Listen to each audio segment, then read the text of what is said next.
Planning my wedding was supposed to be one of the happiest times of my life, but instead, it turned into a battle I never expected to fight. I always knew my mom could be difficult, opinionated, stubborn, impossible to please, but I never thought she'd go as far as boycotting my wedding. And for what? Because she didn't approve of me, 30, female, and my fiance, 30, male. I still remember the conversation like it had been burned into my brain. It was a Sunday afternoon, and I had called her, excited to talk about finalizing the guest list. We hadn't spoken in a few weeks, and I thought maybe she had finally moved past whatever ridiculous issue she had with my fiance. But the moment I brought up the wedding, she cut me off and said she wouldn't be coming. Just like that. No hesitation, no guilt, just a flat-out refusal, as if she was turning down an invitation to a casual brunch instead of her own daughter's wedding. I didn't understand at first. I thought maybe she was joking, or maybe she was waiting for me to ask why, so she could launch into some self-pitying rant. But when I asked, she was completely smug about it. She told me she was making a statement. At first, I was too stunned to respond. My own mother, who had been pestering me since I was a teenager about when I'd get married, and who had always made passive-aggressive comments about wanting grandkids, who had spent years making her choices the center of everyone's world, was suddenly refusing to come to my wedding just to prove a point? And worse, she couldn't even give me a real reason. I asked her what exactly was so wrong with my fiancé. She barely knew him, beyond the occasional small talk at family gatherings. He was kind, hardworking, and treated me like I was the best thing that had ever happened to him. We had been together for years, and not once had he disrespected her or given her a reason to dislike him. Her response? She just knew he wasn't right for me. That's it. No examples, no incidents, no valid concerns, just her gut feeling. I almost laughed in disbelief. It was such a ridiculous excuse. And yet she sat there completely confident in her reasoning, acting like she was doing something noble by punishing me for a decision that had nothing to do with her. The hypocrisy made my blood boil. This was the same woman who had remarried years ago to a man who was the definition of a deadbeat. Her second husband, her perfect choice, was a lazy, good-for-nothing leech who had drained her financially and emotionally. He never worked, never contributed, never lifted a damn finger for her. But she had demanded that I respect him. I still remember how she used to tell me to give him a chance when I dared to point out that she was the one paying for everything while he sat around and did nothing. I was supposed to accept her choices without question, supposed to pretend that she hadn't completely upended my life to accommodate some useless man. But now, when it was my turn to choose someone, suddenly her approval was a requirement. I reminded her of that. I told her how she had expected me to respect her decisions, how she had insisted that love was about compromise and understanding, yet she wasn't willing to extend that same courtesy to me. She didn't even blink. Instead, she scoffed and said that as a mother, she had to make a stand when she saw her child making a mistake. A mistake. I had never felt more done with her than in that moment. I had spent my entire life trying to be the daughter she wanted, trying to make her happy, trying to win her approval, but it was never enough. So for the first time, I made a decision for myself. I told her calmly but firmly that I wasn't going to beg. If she didn't want to come, she could stay away. She scoffed again, acting like I was bluffing, like I'd come crawling back and beg her to change her mind. I could practically hear the satisfaction in her voice, like she thought she had won. But this wasn't a game. This was my wedding, my life, my choice. And I was done trying to prove myself to someone who never wanted to see me happy in the first place. Update 1.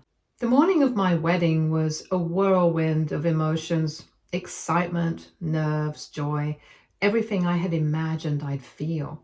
But underneath it all, there was also this lingering ache, a quiet sort of sadness that I had been trying to ignore ever since my mother made her statement.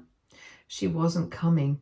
She had made that very clear. And while I had stood firm in telling her that I wouldn't beg, part of me had still hoped that she'd come to her senses, hoped that she'd show up at the last second, maybe with a reluctant smile, ready to put aside her pride for the sake of her daughter. But as the hours ticked by, as my bridesmaids helped me into my dress and laughter filled the air, reality settled in. She really wasn't coming. I told myself not to dwell on it. I wasn't going to let her ruin this day, and honestly, it was a beautiful day. The ceremony was everything I had dreamed of. My dad walked me down the aisle with a proud smile on his face, and I knew he meant every word when he whispered that I looked stunning. My stepmother sat in the front row, beaming at me like I was her own daughter, her eyes glassy with happy tears. And then there was my husband standing at the altar, looking at me like I was the only person in the world. I felt happy. The vows, the kiss, the applause, everything blurred together into one overwhelming wave of love and happiness. My mother's absence didn't matter in that moment. I was surrounded by people who chose to be there, who wanted to celebrate with me, and that meant more than anything. But it was during the reception that something happened that I never saw coming. After dinner, when the speeches began, my husband took the microphone. He was never one for long-winded speeches, so I expected something sweet and simple. But what he said left me speechless. He started by thanking everyone for coming, for supporting us, for making the day so special. Then he turned to me, his expression soft but full of certainty, and talked about how much he loved me, how he had spent the last few years trying to show me how much I meant to him, and how he planned to spend the rest of our lives proving it over and over again. Then he said there was one more thing he wanted to do, a gift he had planned. That was when it hit me. I knew what he was talking about. Months ago, before everything with my mother had blown up, he had told me about it. He had been so excited about the idea. He wanted to surprise her with something special, something that showed how much he appreciated her for raising me. It was a car. Not just any car, but her dream car. She had always talked about it, always pointed it out whenever we passed one on the road. My husband had remembered, and he had saved up to get it for her as a token of love. But she wasn't here. My heart clenched as I realized what this meant. He had bought that car for someone who chose not to show up. There was a moment of silence before he spoke again, his voice steady. Since the person he originally planned to give it to wasn't here, he had decided to give it to someone else instead. Of course, he didn't say that part out loud. He turned towards my stepmother. The entire room seemed to freeze, and my stepmother's eyes widened, her mouth falling open in pure shock. She looked around as if trying to confirm that he was talking about her. He was. He told her that she had been nothing but kind and supportive, that she had been there for me in ways that some people should have been, but weren't. That family wasn't just about blood, it was about love and actions. And because of that, he wanted her to have the gift because she truly deserved it. The room erupted in applause, and my dad looked stunned, but even he couldn't deny the warmth in his eyes as he turned to his wife. My stepmother? She was openly crying, shaking her head in disbelief, her hands covering her mouth. I didn't know what to feel. It was so much all at once. Gratitude, shock, a bittersweet sort of satisfaction. I knew that if my mother had been there, she would have hated every second of this, because my stepmother receiving recognition wasn't something she would have been able to digest. She would have seen the car as proof of her importance, a validation of her status as my mother, but she had thrown it away. And now someone else, someone deserving, was getting it instead. For the first time since she told me she wasn't coming, I felt something other than disappointment. I felt vindicated. But even after my husband handed over the keys, my stepmother still sat frozen in shock, her hands clutching her chest like she was trying to make sure her heart was still beating. She looked around the room as if waiting for someone to tell her this was a joke. The applause hadn't died down yet, and my dad was staring at her like he, too, couldn't quite believe what had just happened. I reached over and squeezed her hand. That seemed to snap her out of her daze. She blinked rapidly, shaking her head as if to clear her thoughts before turning towards my husband. She stammered that she couldn't possibly accept it, that this was too much, that he hadn't needed to do something like this. My husband simply smiled, his tone firm but warm. He told her that she absolutely could accept it because it was a gift for someone who had been nothing but kind and who had shown up for me, not just at my wedding, but in my life. My stepmother wiped at her eyes, looking overwhelmed. My dad finally seemed to recover from his own shock, and his expression softened as he placed a hand on his wife's shoulder, nodding towards her. He told her that if there was anyone who deserved such a gift, it was her. That was when I saw it, the exact moment it hit her that this was real, that she was deserving of kindness. And that was when she broke down. She covered her face with her hands, her shoulders shaking, letting out a few watery laughs between sobs. The room was still buzzing with murmurs of approval, some of our guests nodding in agreement, while others simply looked touched by the moment. I wasn't sure if it was the car itself or the meaning behind it that had really struck her, but I knew one thing: she never would have expected this. After a few more seconds of stunned silence, my stepmother finally lowered her hands and sniffled, saying that she didn't know what to say. My husband just chuckled and told her she didn't have to say anything, just that he hoped she enjoyed the car. The DJ, sensing the shift in the moment, smoothly transitioned back into music, and people started moving again, talking, drinking, laughing. The night carried on, but the energy in the room had changed. There was a warmth in the air, a renewed sense of celebration. I turned to my husband and squeezed his hand, looking at him with so much love that it almost overwhelmed me. I asked him if he had planned to do this or if it had been a last-minute decision. He shrugged, saying that he had planned to surprise my mother with a car, but after she chose not to show up, he knew the gift shouldn't go to waste. He wanted it to go to someone who actually deserved it, and that was why he gave it to my stepmother. I knew in that moment, without a shadow of a doubt, that I had married the right man.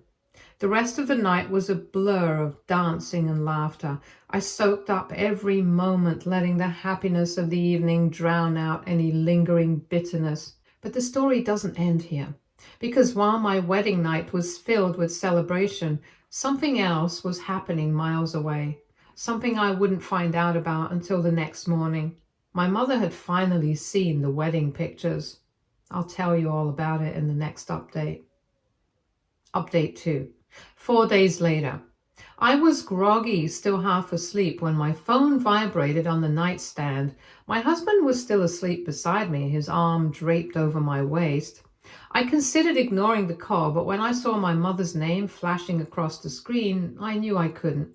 I answered, my voice thick with sleep, asking her what she wanted. At first, all I heard was sniffling, then a shaky breath, and then she asked me why. Why had I given her car to that woman? I sat up in bed, rubbing my temples. I told her plainly that it wasn't her car. It had been a gift my husband had planned for her, but since she chose to boycott the wedding, he decided to give it to someone else. Someone who actually showed up. She let out a sharp, almost panicked laugh, like she couldn't believe what she was hearing. She said she thought I knew she was just making a statement, that she expected me to come crawling back to her, begging her to come. She never actually meant to miss my wedding. She just wanted to prove a point. I clenched my jaw, my patience thinning. I reminded her that I had given her the chance to be there. She had made her choice, so she could live with it now. That was when the tears really started. She sobbed that she never thought I'd replace her with another woman, that she was my mother and no one else should have received a gift meant for her. I leaned back against the headboard, letting out a slow breath. I asked her as calmly as I could, "What exactly did you expect?" Did she think I would just leave the car sitting in a garage waiting for her to change her mind? Did she believe she could refuse to be part of my life but still reap the rewards of being my mother when it suited her? She didn't have an answer to that. Instead, she just kept crying, going on and on about how she never thought I'd do this to her, about how hurt she was, about how unfair it was that she had to find out through pictures. I let her rant. Then, when she finally paused to catch her breath, I told her something that shut her up completely. I told her that family wasn't just about a title, it was about being there too. And in the moments that mattered most, her actions had shown me exactly where I stood in her priorities. She had chosen to stay away, so I had let her. And now? Now she had to live with that choice. And for a moment, there was silence on the other end of the line. Then, in a voice so small, so pitiful, she asked me if this meant she had lost me for good. I swallowed, my chest tightening slightly. I told her that I wasn't the one who walked away, she was. And I wasn't going to waste my life chasing someone who didn't want to be there for me when it mattered. I hung up before she could say anything else. Then I set my phone down, turned over, and snuggled back into my husband's warmth, letting the steady rhythm of his breathing lull me back to sleep. For the first time in a long, long time, I felt completely at peace. Update 3. She had really thought she could make a statement and refuse to support me and still expect to hold a place of importance in my life. It wasn't until my husband stirred beside me that I finally let it go. It was early in the morning. He murmured sleepily, pulling me closer, asking if I was okay. I told him I was, and I actually meant it. But my mother wasn't done. By the time we got home from our honeymoon, the fallout had fully erupted. My mother had taken her sob story and run with it, calling every relative she could, trying to paint me as an ungrateful daughter who had humiliated her. The car was suddenly the centerpiece of her tragedy, a symbol of her supposed mistreatment. The messages started rolling in before I even had a chance to unpack. My aunt, her sister, sent me a long-winded message about how my mother had just made a mistake and that I should be the bigger person. My cousin messaged me asking if it was true that I had given my mom's car to another woman as if I had stolen something rightfully hers. Even my grandmother, who usually stayed out of these things, called to tell me that my mother was devastated and that I should reach out. I put my phone down and laughed bitterly. The way they talked about it, you'd think I had given away some family heirloom, not a car that had never even belonged to my mother in the first place. My husband looked up from where he was sorting through our bags and raised a brow. He asked if my mother had finally started her damage control tour. I nodded and told him that she was playing the victim like clockwork. He sighed, coming to sit beside me. He reminded me that I didn't owe anyone an explanation. I had done nothing wrong. My mother had refused to come to the wedding. She had no right to be mad about missing out on the things that came with it. I knew he was right. Still, I wasn't about to let her rewrite the narrative, so I decided to set the record straight. The next time someone asked me why I had given away my mother's car, I told them exactly what had happened. No sugarcoating, no softening the truth.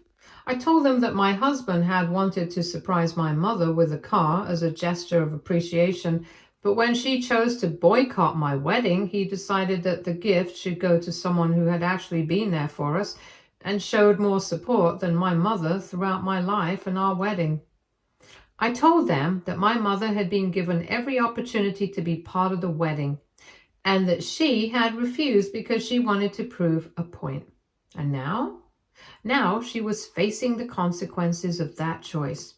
Some people got it right away. They heard the full story and backed off, realizing my mother had played herself. Others, not so much. One of my aunts actually had the audacity to tell me that I should have saved the car for my mother anyway, just in case she changed her mind. I asked her if she thought my mother had saved a seat for me at her table when she decided to make a statement by boycotting my wedding. That shut her up. It didn't take long for word to get back to my mother that I wasn't letting her spin her own version of events. And that's when the angry text started. Typical. She accused me of humiliating her, of airing family business in front of everyone. She demanded to know why I was turning people against her when all she wanted was for me to see reason about my husband. I didn't even bother engaging. I sent her one final message before blocking her number. You made a statement. I just made sure everyone understood exactly what you were trying to say. And that was it. Update 4. At first, I expected her to show up at my house, banging on my door, demanding an apology, but she didn't. Instead, she went quiet. Days passed and then weeks. Phone calls stopped. The texts stopped. Even the flying monkeys she had sent after me gradually started to disappear. For the first time in my life, it felt like my mother had truly backed off. It should have been a relief. In some ways it was. But a part of me also knew what was coming next. She wasn't done. She was just regrouping. It happened one evening when I was making dinner. I heard my husband's phone ring in the other room, followed by his voice, calm but firm, as he spoke to someone. A few minutes later, he came into the kitchen, his expression unreadable. I asked him what was wrong. He sighed, rubbing the back of his neck before telling me that my mother had called him. Took her long enough. He told me she had tried a different approach this time. No anger, no demands. Just soft, regretful words. She had told him she missed me, that she had made a mistake, that she didn't want to lose her daughter over a misunderstanding. I snorted. Misunderstanding? My husband told me he hadn't said much, just listened, but he had made one thing clear. If she wanted to mend things, it had to start with a genuine apology. No blaming me, no excuses, no rewriting history, just owning what she did. And from the silence that followed, it was clear that she hadn't been expecting that. I thought about it for a long time that night. Would my mother ever actually apologize? Could she? She had spent so long convincing herself that she was always right, that everyone else was just overreacting, that her actions had no consequences. Could she really swallow her pride enough to say the words "I was wrong"? I wasn't sure, but I did know one thing. I wasn't waiting around for her to figure it out. I had a new family now, a husband who loved me, a stepmother who had shown up for me when my own mother hadn't, a father who, despite everything, had always wanted to be there. I had people who didn't need to be begged to care. So if my mother wanted to be part of my life again, she had to do it on my terms. And if she couldn't, then she would stay exactly where she had chosen to be, on the outside looking in. Update 5. Weeks passed and my mother didn't call again. I half expected another round of drama, maybe a new wave of relatives trying to guilt trip me, or some dramatic message from her demanding to be let back into my life. But the silence stretched on, heavier than I anticipated. It should have felt like a victory. I had finally set boundaries. I had refused to let her manipulate me, but there was still this lingering sense of disbelief. Could she really just give up?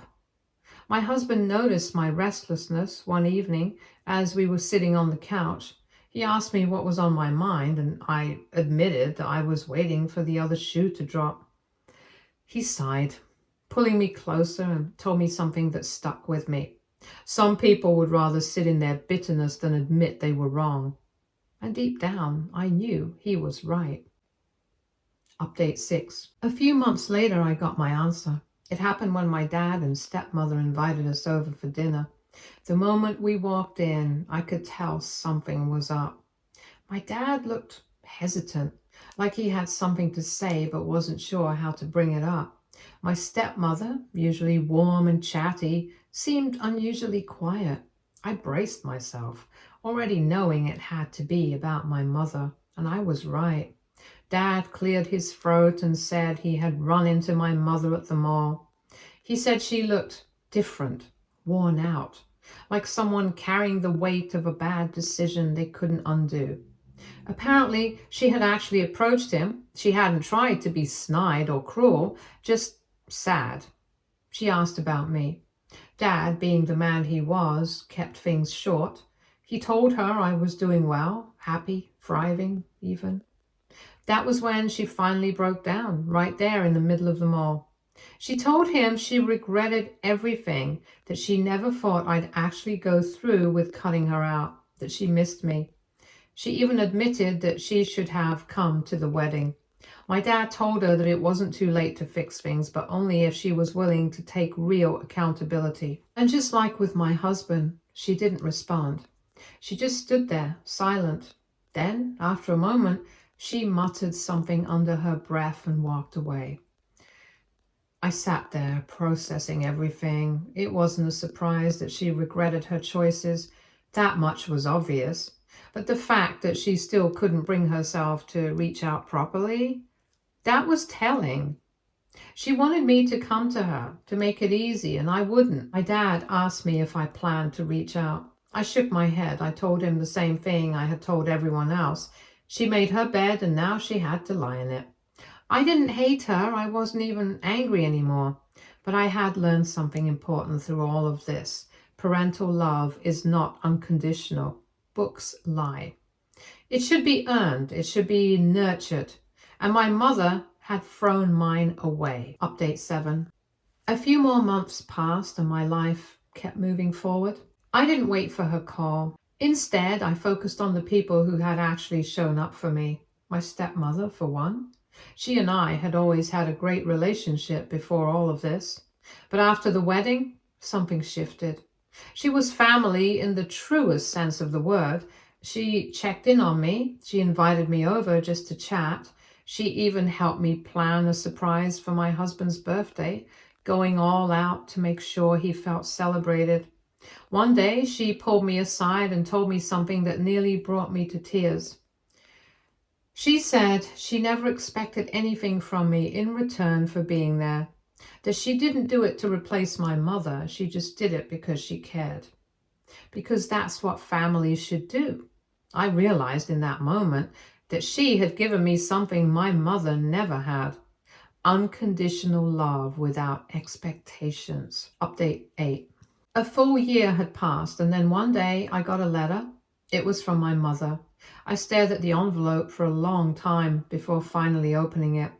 It was at my doorstep, half tucked in.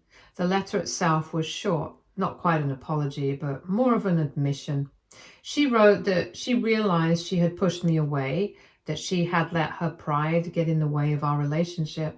She didn't ask me to forgive her, nor did she beg me to reach out. She just said she missed me. And then at the very bottom she wrote, I don't know if it matters anymore, but I was wrong. I read that line over and over again. It wasn't perfect. It wasn't everything I had wanted, but it was something. I sat with it for a long time, debating what to do.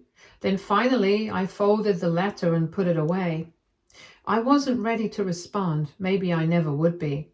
It hadn't made much of a change in how I felt, but I was okay with it.